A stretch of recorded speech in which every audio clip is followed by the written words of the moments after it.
When I got to the front door, there were 3 police officers. One of them was kneeling, holding a riot shield with an assault rifle perched on top of it, pointed at me. They pulled me out into the hallway and arrested me, telling me that I was under arrest for threats as well as possession of an illegal firearm. This is Clara Sorrenti. She's a lifelong London, Ontario resident, and she makes her living streaming on Twitch to over 43,000 followers, with over 100,000 followers on Twitter under the name Keffals. She's best known for her passionate activism for trans rights, debunking common anti-trans talking points live online. But it may have been her activism that led to someone impersonating her in an email to London police and politicians, threatening. I had my identity stolen and I was swatted. And the way that it was crafted ended up bringing out the prejudice in some of the police officers in London Police Service. Throughout questioning, London police officers used Sorrenti's former name, a practice known as dead naming among trans people.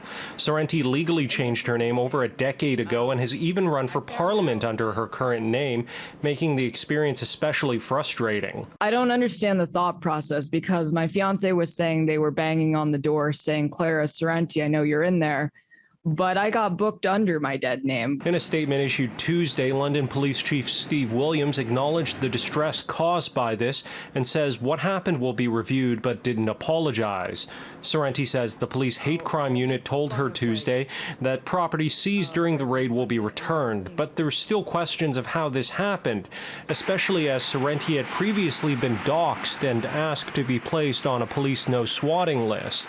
They just told me there was no such thing in London as a no swatting list, and they said we would be fine and that they have to investigate matters as they're reported. What's really interesting is that law enforcement talks about, it's important that we report incidents, hate incidents, things that don't maybe rise to the level of criminal behavior, so that they can establish a trajectory, so that they can establish a pattern. This seems like a classic case of that. And the fact that they were just turned away, and that threat, that risk was dismissed, I think shows a real need for a deeper understanding on the part of law enforcement there.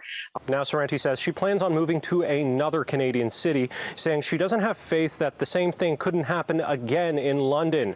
She notes that a similar hoax threat was made to Toronto police about her, and that was cleared up with just a phone call. As for her activism, Sorrenti says she has no plans to change. If there are any trans people who end up listening to this, never back down, ever, because that's how people win.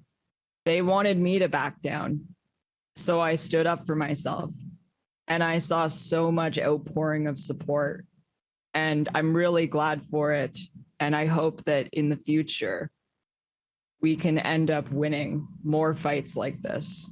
In Ottawa, Xiaoli Li, City News.